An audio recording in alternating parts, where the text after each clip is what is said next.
Hello, I'm Lawrence and I'm on a quest to uncover all of the memos that Britain and America lost in the pond, and one of those memos pertains to questions. Specifically, the questions that Americans have asked me as a Brit since I've moved to the United States. On my live stream last night, as well as celebrating the name Tim, somebody asked me what a jumper was. And in Britain, a jumper is what Americans would call a sweater. And it occurred to me that I get asked this question all the time, right? And it's not the only question that has that distinction. And I thought, today would be a good place and a good time to address those questions. And then I thought more deeply about this and I thought, well, this video could serve another purpose, and that purpose is this. British people seem to be under the assumption that Americans only ask strange or weird or even stupid questions like, do you know the Queen? But I've lived in the United States for roughly 12 years and I've been asked that question precisely once. It's not as common as most people might imagine, probably because most Americans understand that there are millions of people in the UK and the chances of knowing the Queen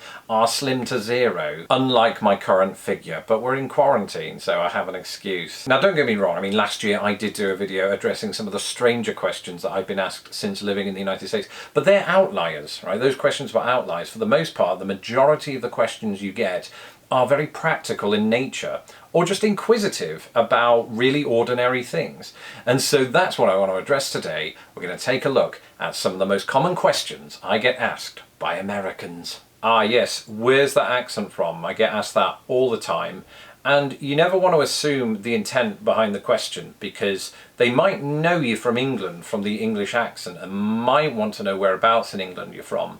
Or they might just not know, because sometimes you get confused with being from Australia or Ireland or Scotland or South Africa or Canada or, dare I say it, Kentucky. So that did happen to me once. But most of the time I tell them I'm from the east coast of England, and if they probe further, I say Grimsby, because that's my hometown. What brought me to the United States? Well, a plane, to be literal.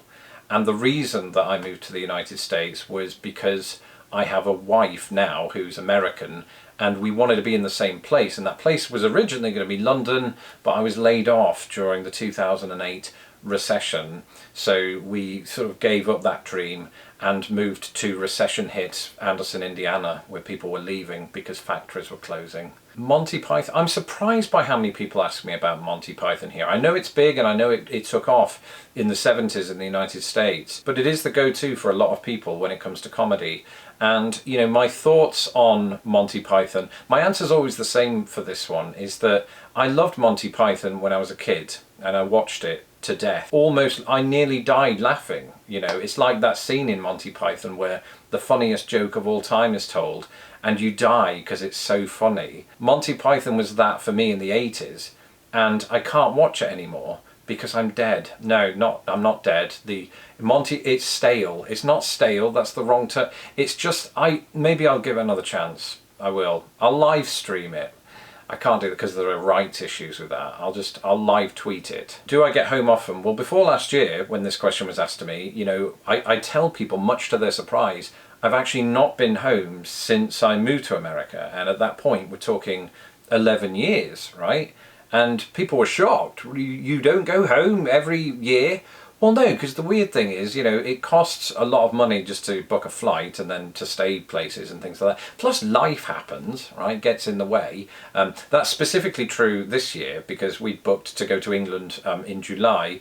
And of course the quarantine happened and all of the flights got shut down, and now I'm just stuck here in this room with 2 flags and a camera. But the truth is, until recently I didn't get home as often as I would like. I'm not sure if that's true of all sort of Brits who move to America. I'm just speaking from my own experience, and it's quite weird seeing my homeland from afar and through the eyes often of an American lens, right? It makes me reassess Britain in an American light and appreciate it more than I did, I think, when I lived there. Yeah, of course I miss my family. They might not miss me because they get to see me on YouTube every so often, so that's good for them. When we went home, it was great to see my family and can't wait to do it again. But we've got Skype. We don't need, and it's not like we hug, because we're British. So we don't need that physical interaction. We just need to say hi once in a while. I'm speaking for myself, not for the my mum probably does miss me, and my dad, and my brothers. Now that I'm going through I feel bad now. We always talk about moving back. When I say we, I mean me and the voices in my head, and my wife, mostly her. And we think it might happen within our lifetimes, you know, although I don't know why we'd attempt it after then, because we'd be dead.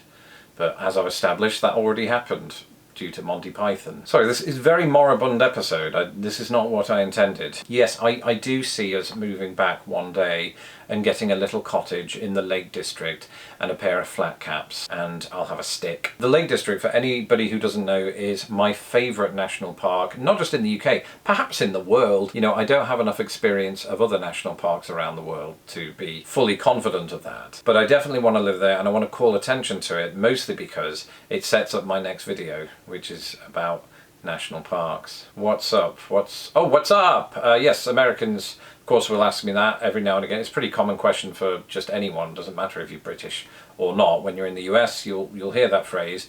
And when I first heard it, I was, you know, deeply paranoid that I had resting bitch face, which I probably do. I don't smile much, but that doesn't mean that I'm not inwardly happy. I'm happy on the inside. It's impossible for me to be happy on the outside because I have British teeth. And nobody wants to see that. But when Americans do ask what's up, I've come to understand it just means hello. It feels like more effort, slightly. What's up?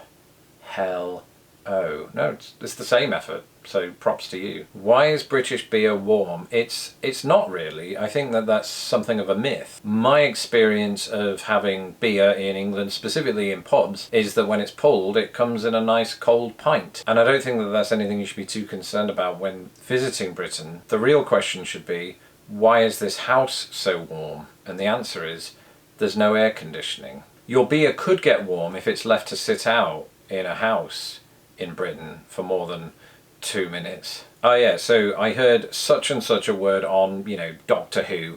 What does this word mean? This is a common question, and there are so many different examples of a particular word that needs clarification, and I get them all the time. Now, I should point out, it's probably because I do this channel that I get more than most, but I think, you know, when I first moved here, people were asking me face to face, what does the word wanker mean? For example. This would even be asked of me within a work setting where it's usually taboo to swear. It was sort of my outlet. I could use all of the British swear words within the workplace and not get fired. I found other reasons to get fired, but it wasn't swearing. What is the difference between the United Kingdom and Great Britain? And I think it's a sensible question because I don't think even all British people know the answer to this. In its simplest terms, Britain is a combination of England, Wales and Scotland, whereas the United Kingdom is those three countries plus Northern Ireland.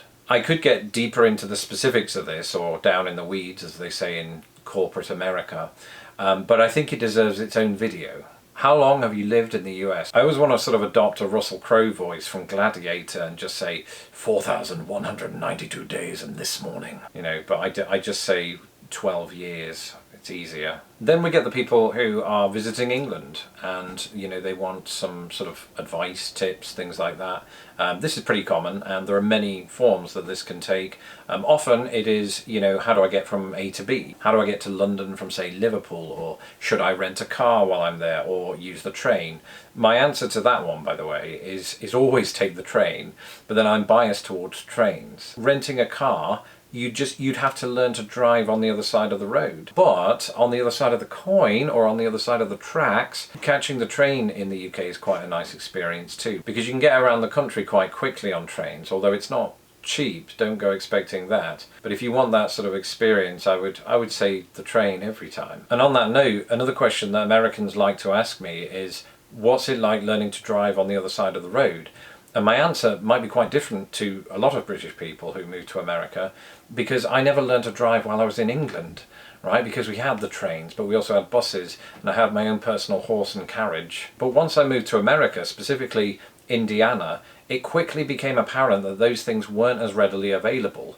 Except for my horse and carriage, I did have that shipped over, but For a little bit, you know, they were trying to get me to learn to drive. When I say they, I mean my wife and everyone. And those that tried to teach me, my wife included, regretted it instantly. And I've since moved to Chicago where there are trains, and that's better for everybody's safety.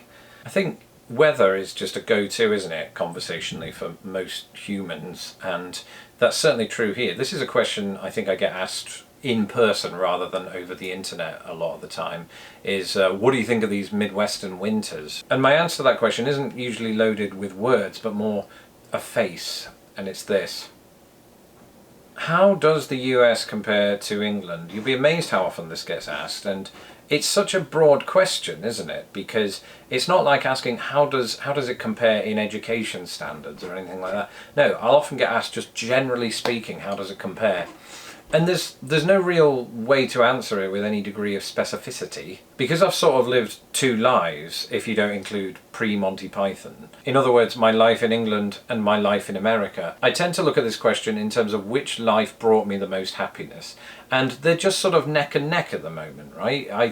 I'm generally a happy person. I know you can't tell, but I am, as I said, you know, inwardly happy and optimistic. And I think that I see the positives in both scenarios. I look back on my life in Britain with just a sense of glee and wonderment. That's really overdoing it. I had a great time there growing up, and the same is true here, and for different reasons. I've become an adult in the US, not necessarily because of the US, but just because of the aging process. And if anyone were to ask, would you recommend America to others, you know, as if it's a hairdresser, I would say yes, depending on your needs. I mean, it's different from person to person, but for me, it sort of fits my needs. It sort of allowed me to pursue the endeavours that I've pursued here.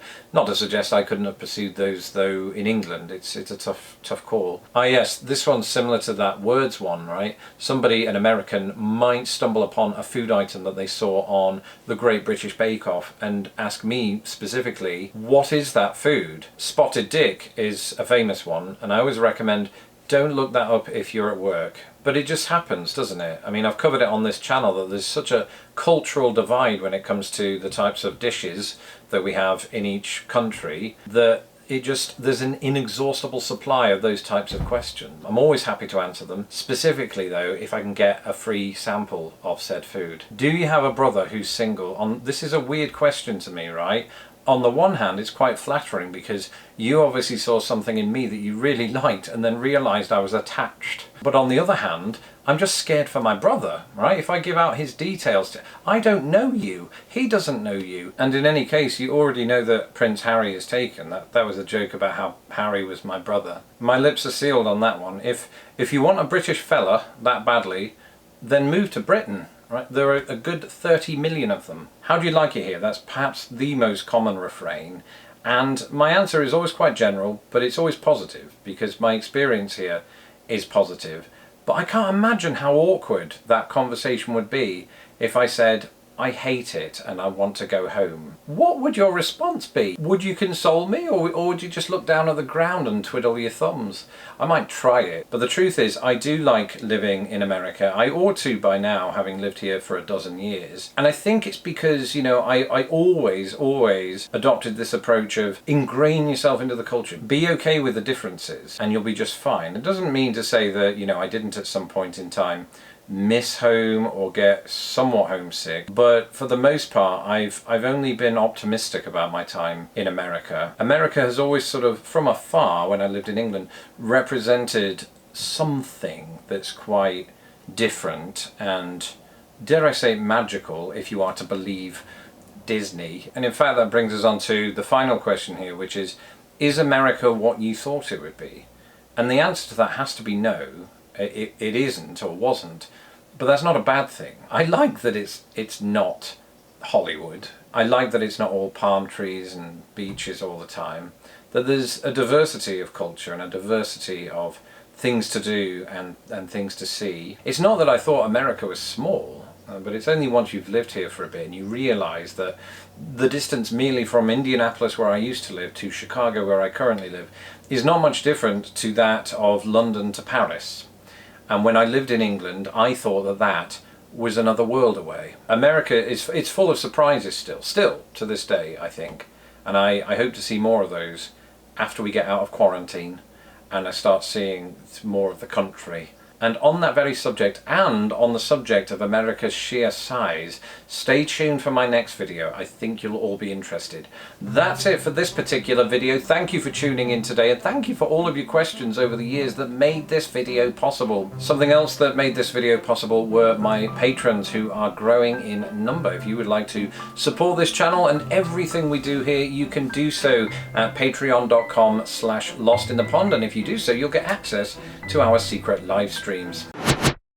And we're live. I mean, this is Clorox. This is kills 99.9% of viruses and bacteria. What about the other 0.01%? I think they've made it up.